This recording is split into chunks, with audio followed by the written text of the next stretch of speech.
Jego Bandido. Ang kwento. Mula sa mahiwagang burnay. Mula sa mahiwagang burnay.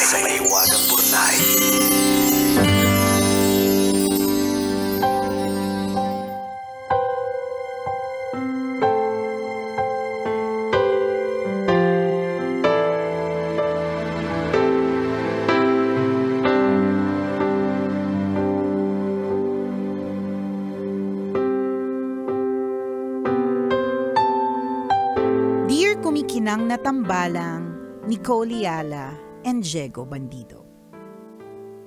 Bago ang lahat, gusto kong malaman ninyo na isa kayo sa nagpapasaya ng araw ko. Isa po ako sa maraming humagulgol habang binabasa ni Nicole ang goodbye letter niya kay Chris.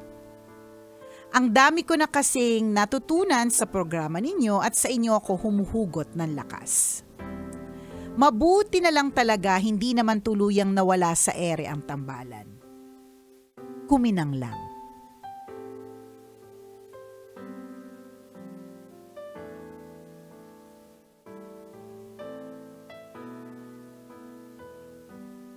May nag-alay. Siyempre, binigyan natin ng ano to Mayat de la Rosa Pine Jewelry. May event kasi mamaya. Buksan natin mamaya. Anyways, mabuti na lang talaga, hindi naman tuluyang nawala sa ere ang tambalan. Kuminang lang. Sumulat ako kasi napakinggan ko yung sulat ni Janelle. Yung may mayamang boyfriend na mabait pero hindi marunong makitungo sa mga taong mas mababa sa kanya. Okay. Thank you sa pag-remind. Kasi hindi na namin pag binagay mo Janelle. Janelle? Ano na nga yun? So yan, tama na tandaan ko. Yun yung may boyfriend na nayayamanin. Parang hindi pinapansin yung mga guard. Kapag ka-crew, parang medyo masungit. Yan, ganyan. Red flag daw yun. Kung red flag lang kasi ang pag-uusapan, napakarami ng asawa ko. At hayaan ninyong ibahagi ko sa inyo. Minsan talaga tong programa natin sumbungan talaga ng mga asawa Ganito po kasi, lahat ng bagay na ayoko sa isang lalaki nasa boyfriend ko. Boyfriend o asawa? Anyways, babaero, chain smoker, palahingi ng pera, hindi kayang humarap sa pamilya ko, hindi malambing, nagbabanta na magbablackmail kapag iniwan ko siya. Hindi ko kinaya ang sitwasyon kaya nakipaghiwalay ako. Blinak ko ang mga text at tawag niya pati sa social media. Makalipas ang isang buwan, nag-message yung pinsan ko. Balikan ko daw yung boyfriend ko dahil mula daw kasi nang iwan ko, palagi na lang naglalasing at nagwawala. Sa puntong ito, pinili kong tingnan yung mga magagandang katangian niya na nagpapasaya sa akin. Pinili ko siyang muli. At simula nang magkabalikan kami, nagbago siya.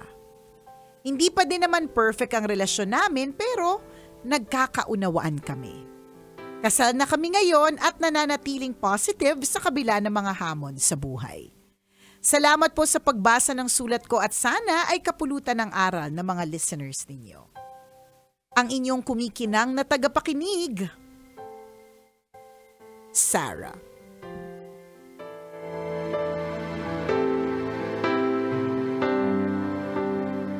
Oh, Sarah. I am but a fool. Carol yun Carol ba? Sorry. Kung di ko alam mo yung kantang yon at kinorek mo din ako. Kung alam mong Carol at hindi Sarah, I am but a fool. Ano sabi mo? May gout ka na. Gout, frozen shoulder, slip disc, tendonitis, rheumatitis, rheumatoids, alburanas. Mahilig ka na sa mga yung pangamoy-amoy. Correct. Sa mga inhaler. Oo, natutuwa ka na sa mga dessert na hindi matamis. Hindi siya matamis. Confirmed. No? Ayan. So, Sarah, ayan. Ito yung isa sa mga examples ng wag tayong agad na magi-give up on a Yeah. person kapag ka nakitaan natin siya ng hindi maganda. Although, for Sarah, nakakabilib kasi ang daming red flag. Oo. 'Di ba? Kasi para sa akin na hindi mo dapat i-disregard ang red flag. Sinasabi natin lagi yan Totoo. mahirap na hindi natin pansinin kasi eventually baka mamaya tayo din yung maging victim. Pero ito din yung isa sa mga example talaga na may tinatawag na character development na eventually meron talagang taong nagbabago. Huwag na po tayong lumayo. Ayan. Diego Bandido, pasok! Pasok, Diego Bandido! Ganon! Ano kasi, ang mga red flag parang yung antivirus, di ba? Pag Yan. in-scan mo yung computer mo, parang may mga pula, sinasabi niya, ito, parang eto yung problema. Correct. Oo. Parang red flag na eto yung dapat i-cure mo, tanggalin mo. Hindi mo pwedeng i-abandon na yung computer mo. Totoo. Kasi ganun ang ginagawa. Mayaman? Sa tuwing may red flag, aalis, di ba? Sa tuwing may kaunting virus, aalis, hindi. At naalala I-cure mo ko, yun ito naman ang sinabi namin doon na baka ikaw yung posibleng dahilan na magbago siya. Which, Tama. ito nangyari ngayon kay Sarah, Correct. di ba? Kaya siguro siya nakarelate dun sa kwento ni Janelle dahil siguro sa sinabi natin. Dati kasi nung nag-send ng story si Janelle tungkol sa kanyang jowa ng red flag, yung hindi masyadong nakikitungo na maayos sa mga taong mas mababa sa kanya. Ang sabi ng tambalan is, baka ikaw ang gagamitin Yan. na tulay o daan Correct. para matuto yung boyfriend mo na makitungo ng tama sa mga taong mas mababa sa kanya. So, naalala siguro to ni Sarah, kaya siya sumulat sa atin. Kasi parang siya yun dati. Correct. Siya talaga yun. At ang nakakatuwa naman dito dun sa boyfriend mo is that when he was given that second chance, hindi niya sinayang. Yun naman din talaga. And it's a reminder po sa lahat ng mga kabisyo natin na kapag ka binigyan ka ng second chance sa kahit ano, relationship, Trabaho man yan, kahit ano, pag binigyan ka ng pangalawang pagkakataon, wag mo naman sanang sayangin. Tsaka wag nating gawing in-normalize yung second chance. Yun din ang hindi ko gusto na pag-iisip na ay may second chance naman. So ibig sabihin, parang may lifeline ka na gagawa na kang na isang mali. Total may second chance naman O hindi lahat nagbibigay ng second chance sa totoo lang. At yun ang katotohanan. Kaya nga hindi dapat siya nino-normalize ng mga kahit sino man na ay may second chance pa naman. Okay lang, 'di ba? What if, halimbawa, kung yung ano mo is wala, one time lang yan. Like for example, yung mga atake na lang sa puso, 'di ba? Ikaw ang isa ka sa mga blessed eh. Talaga isa ka talaga sa mga patunay na ang masamang damo matagal mamatay. Tripit na pagdating sa heart problem eh. Pero yung iba isang beses lang inatake, One diba? time big time. One time big time. Not everyone is given that chance eh. Another chance. Kaya yung sinasabi natin na pag binigyan ka ng pagkakataon, wag mo namang sayangin. Ayan, 'Di ba? Binuhay ka na nga ulit, magiging masama ka pa. Binigyan ka ulit ng chance ni Sarah, mabababae ka ulit. Correct. Though we are all work in progress. Naman. Ayan. Lagi naman po talaga tayong pwede pang may ma-improve sa ating mga sarili. Hindi din naman kasi din madali para sa mga nagbabago kasi nakasanayan na nila yan eh. Tama. So baka parang turning away from your old sin or old self, hindi siya madali eh. Hindi. Ano siya, addiction siya.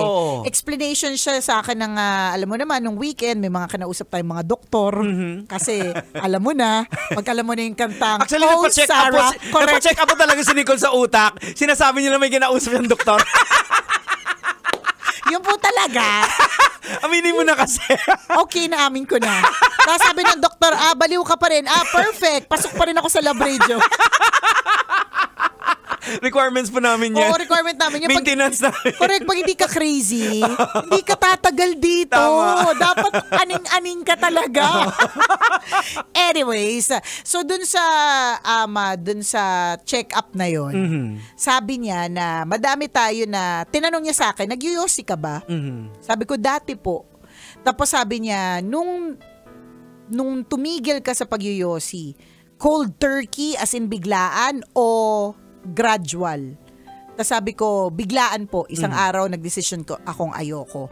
Mahirap? Sabi niya sa akin. Tinanong niya sa akin. Sabi ko, opo, mahirap. Tumaba pa nga ako eh. Kasi parang laging naghahanap yung bibig ko ng isusubo. Ang pangit pakinggan. Ang pangit! hitin, sa'yo susubo. Pag hit kasi maliit. Pag subo, parang laki. Pag subo kasi parang ano na kagad yan eh. Ano maiisip mo sa salitang subo? Hotdog. Chorizo. Talong.